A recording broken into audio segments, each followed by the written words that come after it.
महाराष्ट्रात लव जिहाद आणि अवैध धर्मांतराच्या वाढत्या घटनांना पायबंद घालण्यासाठी उत्तर प्रदेश आणि उत्तराखंड राज्याच्या धर्तीवर राज्यात तातडीने कठोर आणि अजामीनपात्र कायदा लागू करावा या मागणीचे निवेदन हिंदू जनजागृती समितीच्या वतीने येवला तहसीलदारांना देण्यात आले।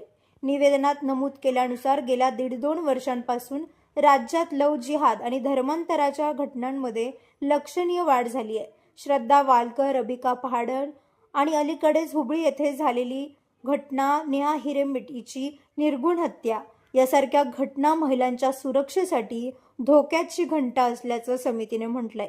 हे केवळ वैयक्तिक गुन्हे नसून एक संघटित कट असल्याचंही निवेदनात नमूद करण्यात आलंय।